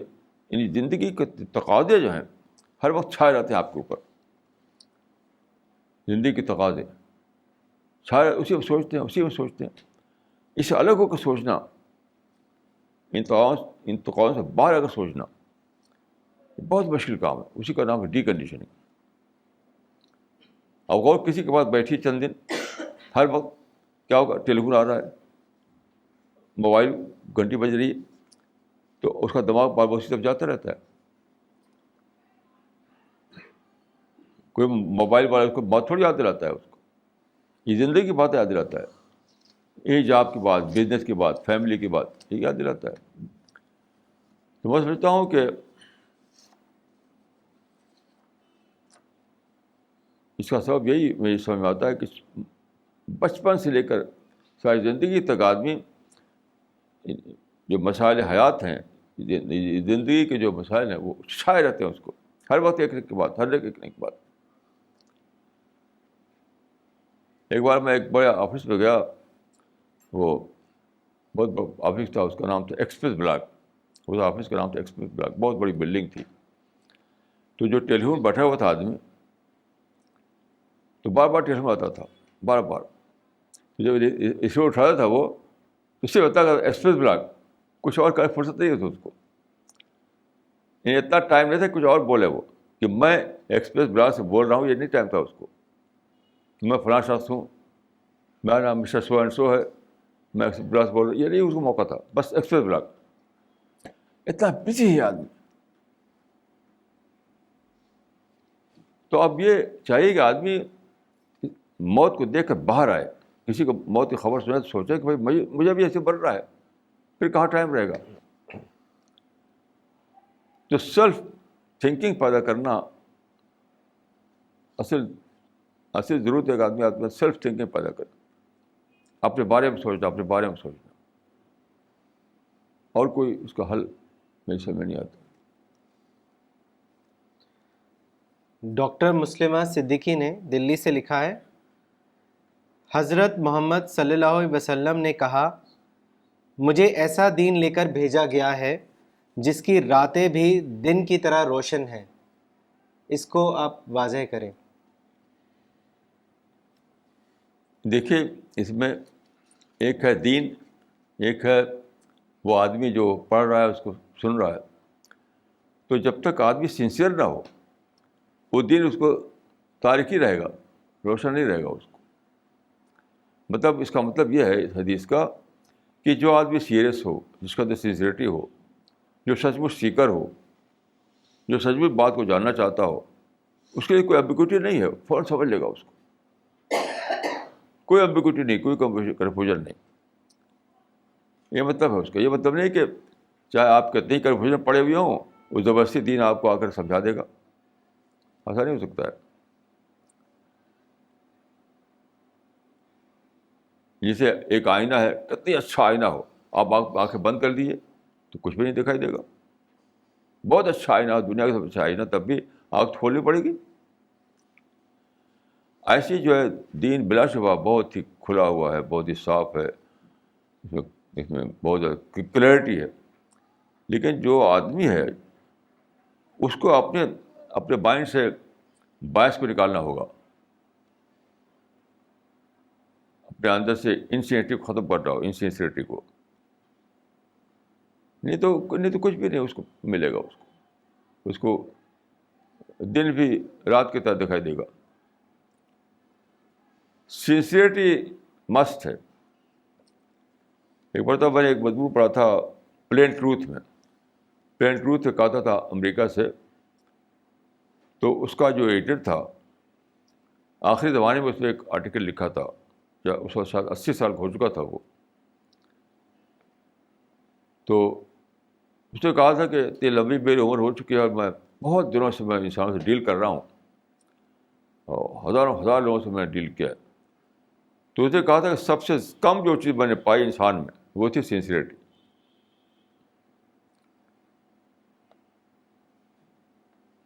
سب سے کم جو پائی میں نے انسان میں وہ سنسیئرٹی. تو سنسیئرٹی لوگوں میں ہے نہیں, تو دن بھی اندھیرا دکھائی دے گا لوگوں کو.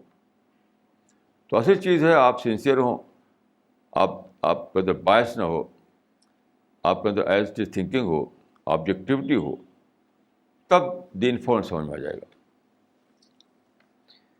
مولانا ان کا ایک اور سوال ہے. انہوں نے لکھا ہے قرآن میں خدا نے کہا ہے کہ انسان گھاٹی پر نہیں چڑھا, اور تم کیا جانو کہ کیا ہے وہ گھاٹی. Please explain this.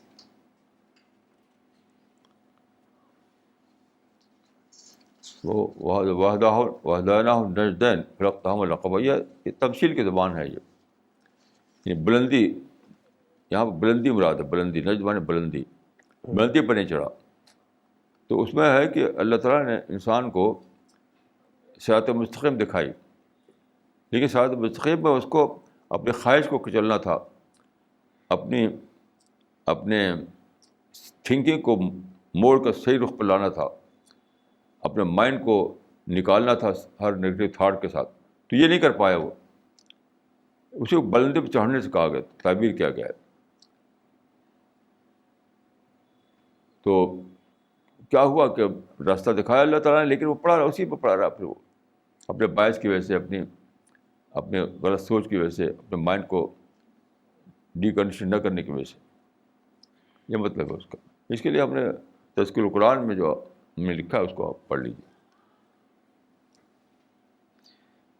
Doctor Farida خانم نے دلی سے لکھا ہے one CPS member told me that he was reading some book written by you.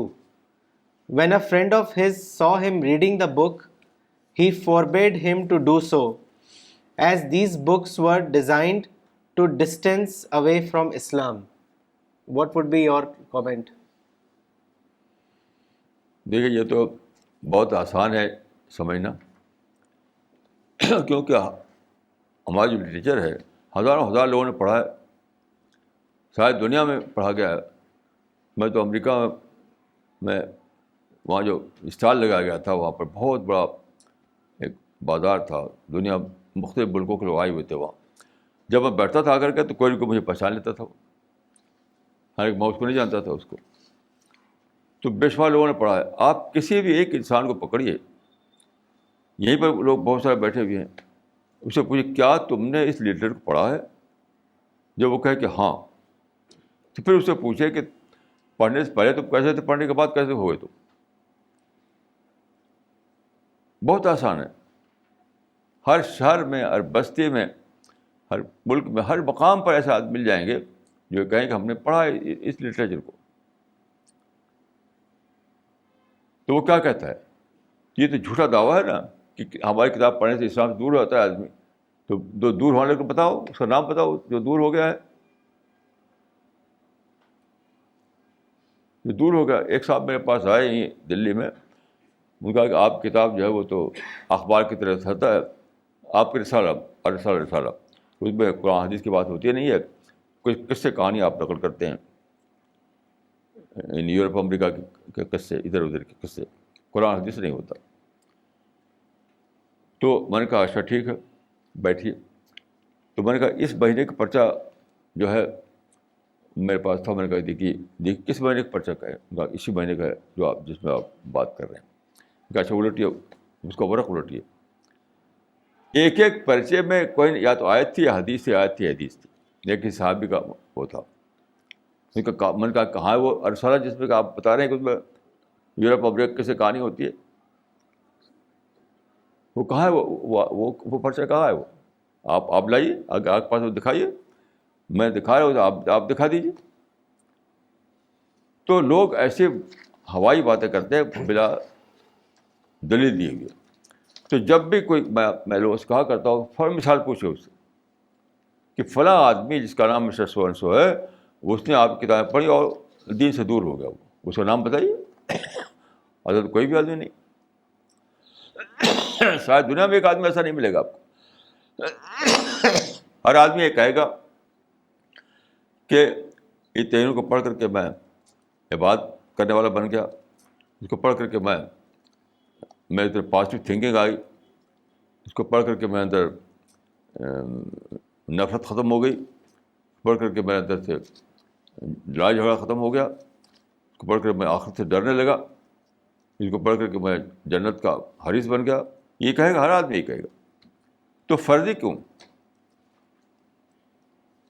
جب بھی کوئی آدمی ایسی بات کہے تو فوراً مثال پوچھے اس سے, فوراً مثال پوچھیے وہ کون آدمی ہے جو ہماری کتابیں پڑھ کر کے دین سے دور ہو گیا ہے.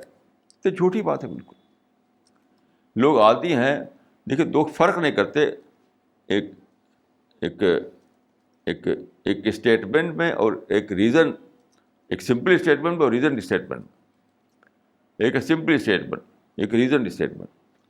جیسے میں کہوں کہ یہ اس حال میں کوئی نہیں, خالی پڑا ہوا ہے. یہاں میں اگر آؤں گا کوئی پڑا ہوا, تو کہنے کے لیے کہہ سکتا ہوں میں.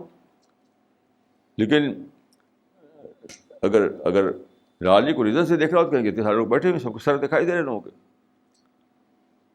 تو جو آدمی بھی اس طرح کی بات کرے فوراً اس سے مثال پوچھنا چاہیے. اس انسان کو بتاؤ جس انسان نے کتابوں پڑھ کر کے دین سے دور ہو گیا ہو, تو ایک بھی نہیں بتا پائیں گے. تو یہ تو بہت ہی زیادہ حدیث بات ہے کہ من کان یؤمن باللہ والیوم الآخر فلیقل خیرا ولیصمت. یہ بات کہو تو پکی بات کہو, چپ رہو, بولو مت. تو کوئی مثال جب تک نہ آدمی دے تب تک وہ قرآن حدیث کے مطابق جھوٹا ہے. قرآن میں خود یہ بتایا کہ یہ اصول کہ جو دعویٰ کرتے ہیں وہ لائیں اس کا ثبوت دے کر تو وہ جھوٹے. فاولئک هم الکاذبون. اگر آدمی مثال نہ دے سکا تو فاولئک هم الکاذبون کا لفظ پر چسپاں ہوگا. مس عائشہ نے دلی سے سوال کیا ہے. انہوں نے لکھا ہے, مولانا is there any difference between ego and self respect اور they both are same? Kindly explain. میں دیکھ دونوں ایک ہی ہیں. سیلف ریسپیکٹ خوبصورت نام ہے آروگنس کا. کیا پھر سے پڑھیے. is there any difference between ego and self respect? ہاں اور ایگو، یا ہاں ایگو کا یعنی سیلف ریسپیکٹ ایگو کا خوبصورت نام ہے بس. سیلف ریسپیکٹ ٹھیک وہی چیز کو ہم ایگو کہتے ہیں. دونوں میں کوئی فرق نہیں میں رہتی. اصل چیز ہے ماڈسٹی. جو چیز ویلیوبل ہے وہ ماڈسٹی ہے، سیلف ریسپیکٹ نہیں ہے.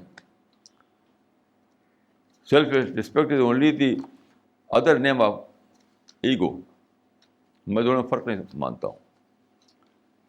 میں دونوں کے اندر فرق نہیں مانتا.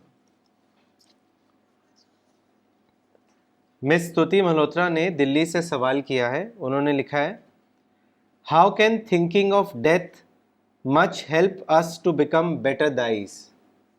بہت زیادہ. جتنا زیادہ سوچیں گے موت کے بارے میں اتنے زیادہ اچھے دائی بنیں گے. کیونکہ موت کے بعد سوچنے کے معنی کیا ہے؟ آپ کو سنسیئرٹی آتی ہے، رسپانسبلٹی آتی ہے. یہ خیال ہوتا ہے کہ بہت کم وقت ہے، صبح مر جاؤں شام مر جاؤں، تو کر ڈالنا چاہیے، مجھے کر دینا چاہیے. جیسے میں ایک قصہ عرض کروں. عمر بن عبدالعزیز جو تھے وہ خلیفہ تھے، تو دمشق میں ہوتے تھے وہ. تو جس دن بیعت ہوئی تو صبح سے شام تک بیعت ہوئی، دوپہر سے شام تک. تو تھک گئے وہ، تو گھر میں آئے شام کو تو لیٹ گئے. لیکن جب یہ مشہور ہو کہ خلیفہ مقرر ہو گئے ہیں تو لوگ آئے اپنے اپنے کام کو لے کر کے. دروازے پر کچھ لوگ اکٹھا ہو گئے. تو ان کے بیٹے تھے، عمر عبدالعزیز کے بیٹے تھے، وہ انہوں نے دیکھا کہ لوگ آئے ہیں اپنے اپنے کام کو لے کر کے، تو باپ کے پاس گئے جو لیٹے ہوئے تھے اندر کہ بھائی یہاں کچھ لوگ آئے ہیں، ان کے کچھ پرابلم ہے تو ان سے آپ مل لیجیے. تو انہوں نے کہہ دیا کہ ان سے کہہ دو کل آئیں. مجھے کہو کہ اپنا پرابلم لے کر کل آئیں. تو بیٹے نے کہا کیا آپ کو یقین ہے کہ آپ کل تک زندہ رہیں گے؟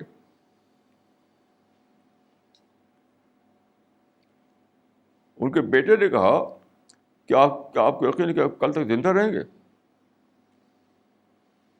تو اسی وقت اٹھ گئے وہ. اپنے بیٹے کو بہت ہمیشہ کہتے تھے بیٹے تم نے مجھے بچا لیا ایک. تو بہت اس قدر کرتے تھے وہ بیٹے کی.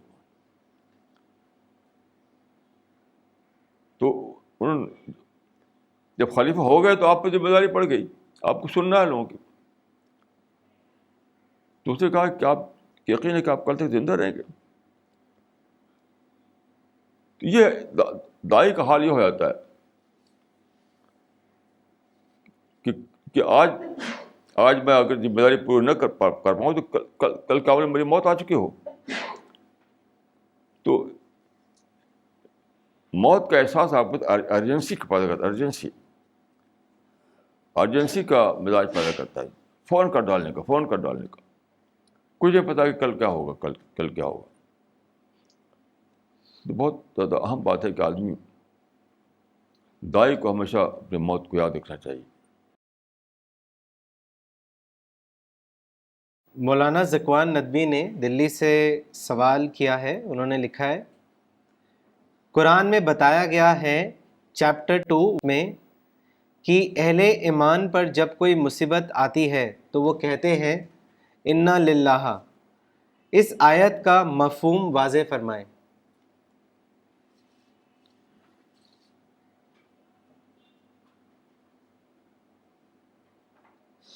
انا للہ و انا الیہ راجعون. تو اس میں یہ ہے کہ کوئی مصیبت پڑتی ہے تو یہ آدمی ایک کہہ دیتا ہے کہ ہم اللہ کے لیے اللہ کی طرف واپس جانا ہے ہمیں. مطلب یہ جو مصیبت آئی یہ اللہ کی طرف سے آئی ہے. یہ دنیا میں جو خدا کے حکم سے ہوتا ہے، جب خدا حکم سے ہوا ہے تو پھر اس کو ہمیں یعنی اس کو لینا ہے جیسا کہ ہے. اس پر رونا دھونا، نوحہ کرنا، شکایتیں کرنا، نگیٹو بن جانا وہ نہیں کرنا چاہیے ہمیں. اور اللہ کے ہاں ہمیں لوٹنا ہے، یعنی آج ہم نے کیا رسپانس دیا اس کا جواب دینا اللہ تعالیٰ کے ہاں. کہ تم پر جو باتیں گزری اس میں ہے کہ کبھی مال کا نقصان ہوتا ہے، کبھی اولاد کا نقصان ہوتا ہے، کبھی عزت کا نقصان ہوتا ہے، مختلف نقصانات پیش آتے ہیں. بنقص من الاموال، نقص کا لفظ ہے اس میں، کسی نہ کسی کا نقصان پیش آتا رہتا ہے بار بار. وہاں پر آیت آتی ہے کہ وہ نقصان جو تم کو ہوا ہے وہ اللہ کے حکم سے ہوا ہے. حکم مانے ہے کہ جو نظام فطرت بنایا اللہ تعالیٰ نے اس کی وجہ سے ایسا پیش آیا ہے. تو اس کو اگر تم نے پازیٹیو طور پر نہیں لیا، نگیٹو طور پر لیا، تو اللہ تعالیٰ کے ہاں تو جانا ہم کیا جواب دو گے؟ یہ سوچ کر کے آدمی جب آدمی یہ سوچتا ہے کہ لوٹنا اللہ کی طرف ہے، تو وہ جو پیش آیا ہے اس میں پھر پازیٹیو رسپانس دینے لگتا ہے. اپنے آپ کو اسے بچاتا ہے کہ میں نگیٹو رسپانس دے کر کے اللہ تعالیٰ کے یہاں پکڑ جاؤں.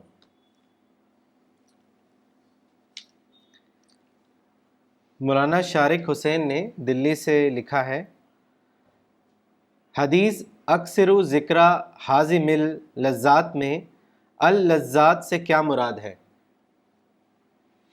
ڈیزائر، لذات مانے ڈیزائر سے تو آپ بھٹکتے رہتے ہیں. جتنا بھٹکاؤ دنیا میں ہوتا ہے، جتنا ڈسٹریکشن جو ہوتا ہے وہ سب لذات یا ڈیزائر کی وجہ سے ہوتا ہے. تو کہا کہ اس کو یوں کہہ سکتے ہیں آپ کہ موت جو ہے آپ کو ڈیزائر کو کنٹرول کرنے کے قابل بناتی ہے، یعنی ڈیزائر کو کنٹرول کرنے کا مزاج بناتی ہے موت. ایک ہے خواہشوں کے پیچھے دوڑنا، خواہشیں ہیں، لذتیں ہیں، ڈیزائر ہیں، پیچھے دوڑنا. ایک یہ ہے، یہ وہ کرتا ہے جو آدمی موت کو یاد نہ رکھتا ہو، موت کو بھولا ہوا ہو. لیکن جو موت کو بھولا ہوا ہوگا تو ڈیزائر کو کنٹرول کرے گا، وہ اپنی خواہشوں کو کنٹرول کرے گا. وہ اس کے اندر رسپانسبلٹی آ جائے گی. یہ مطلب ہے اس کا. مسٹر خرم قریشی نے دلی سے سوال کیا ہے. انہوں نے لکھا ہے، some Muslim groups create obstacles in distribution of Quran to non-Muslims, saying that it is not right to give Quran to them as they are unclean. They also cite an example from the life of Caliph Umar to justify their claim. Maulana, what is your advice on this? دیکھیے، یہ آج کل جو قرآن کا translation ہمارے لوگ ادھر ادھر دے رہے ہیں، اس کے کنٹیکسٹ میں یہ مسئلہ اٹھاتے ہیں لوگ کہ آپ غیر مسلموں کو قرآن دے رہے ہیں اور قرآن کے لیے حکم ہے کہ وضو کر کے اس کو چھو، وہ تو اس کے پابند نہیں ہیں، وہ بے حرمتی کریں گے. دیکھیے، یہ غلط بات ہے. ایک بات سمجھ لیجیے کہ علماء میں دو گروہ ہیں. ایک گروہ وہ ہے جو مانتا ہے کہ وضو ضروری ہے قرآن چھونے کے لیے، لیکن دوسرا گروہ بھی ہے جو اس کو ضروری نہیں مانتا.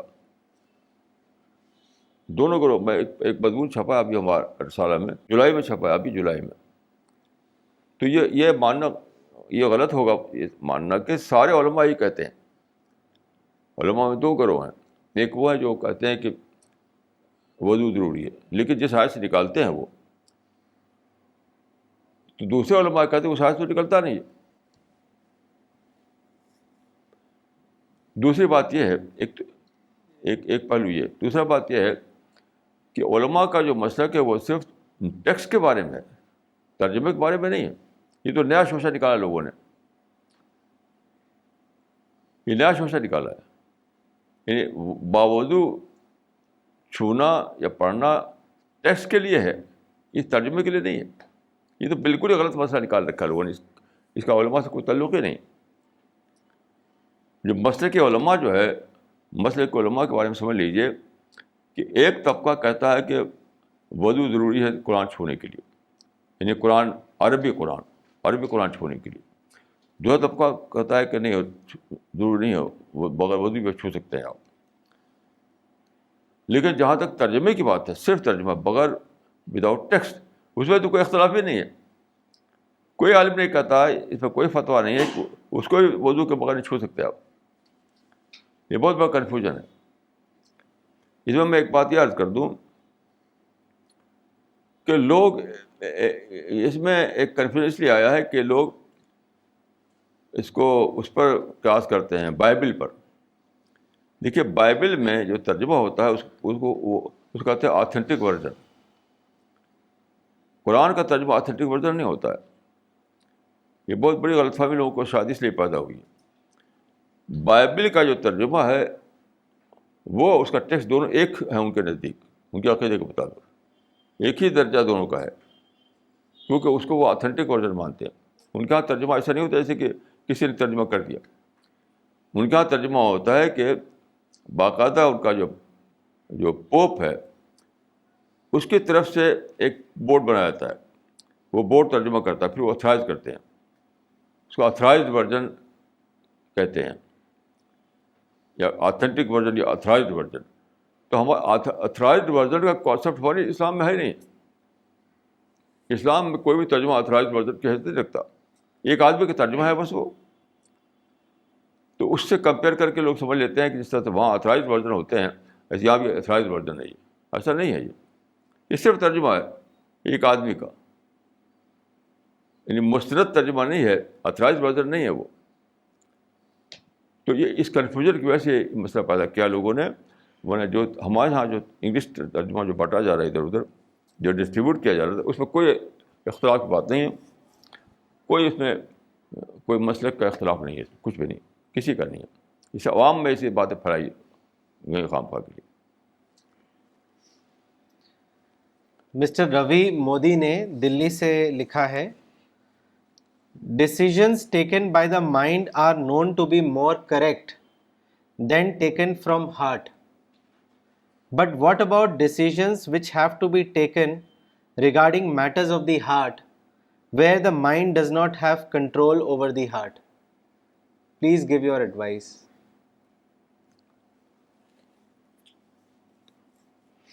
دیکھیے مائنڈ اور ہارٹ جو ہے یہ پرانا خیال ہے، میں اس کو صحیح نہیں مانتا.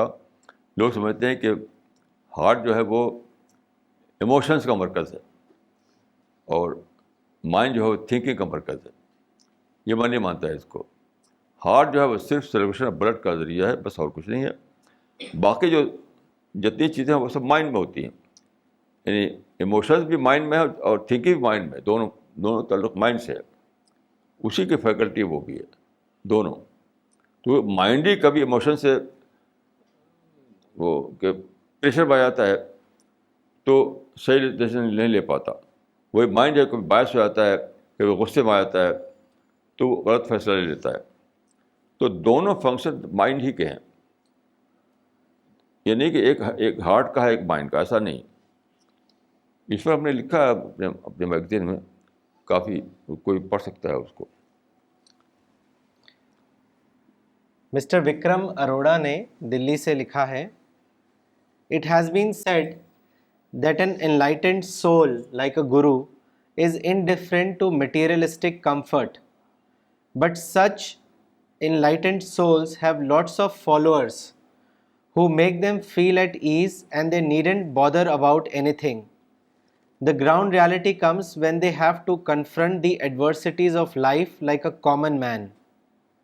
So please tell me, what is the essence of an enlightened soul? کیا کہہ رہی ہیں مولانا ان کا وہ مین چیز یہ پوچھنا چاہ رہے ہیں کہ جو ایک انلائٹنڈ سول ہوتی ہے اس کے ایٹریبیوٹس کیا ہیں، اس کے ایسنس کیا ہیں. تو وہ اگزامپل دے رہے ہیں کہ جنرلی جو گروز ہوتے ہیں ان کو بہت زیادہ کمفرٹ میں رکھتے ہیں ان کے فالوورس. تو وہ اپنے آپ کو کہتے تو انلائٹنڈ سول ہیں لیکن وہ کمفرٹ میں رہتے ہیں جو فالوورز نے دیے ہوئے ہیں ان کو. تو آپ کے حساب سے کیا ہے ایک انلائٹنڈ سول کا ایسنس؟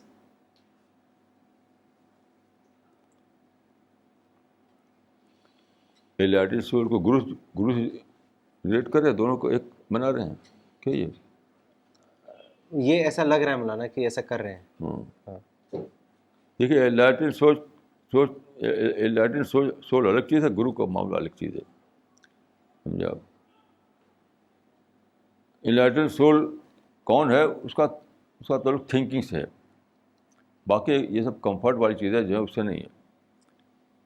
تھنکنگ کو لے کر فیصلہ کیا جائے گا کہ آدمی انلائٹن ہے کہ نہیں. وہ سب ریلیٹیو باتیں ہیں, ریلیٹیو. تو آپ کسی کے بارے میں اگر جاننا ہے کہ وہ انلائٹن ہے کہ نہیں ہے تو آپ اس کی باتوں کو سنیے, اس کی باتوں کو انالیسس کیجیے, اس باتوں کو لے کے پرکھیے اس کو. تو اس کی باتوں سے آپ پرکھ کر جان سکتے ہیں کہ آدمی انلائٹن ہے کہ نہیں ہے. جہاں تک گرو کی بات ہے تو گرو بھی آپ کا پرسنل چوائس ہے. کوئی گرو اپوائنٹڈ گرو نہیں ہوتا. دیکھیے پرافٹ سے اپوائنٹڈ ہوتا ہے, یاد رکھیے. پرافٹ اپوائنٹڈ پرافٹ ہوتا ہے, وہ کہہ سکتا ہے کہ میں پرافٹ ہوں. گرو کو اپوائنٹڈ نہیں ہوتا ہے اس سینس میں. یہ آپ کی اپنی چوائس کی بات ہے, آپ کی اپنی ڈسکوری کی بات ہے. آپ کسی میں پائیں اگر گرو کے گرو بننے کے قابل ہے تو آپ گرو بنا لیجیے. کوئی کلیم کرے تو گرو بن جائے, ایسا میں نہیں مانتا اس کو. Okay, we will end the session now. Thank you.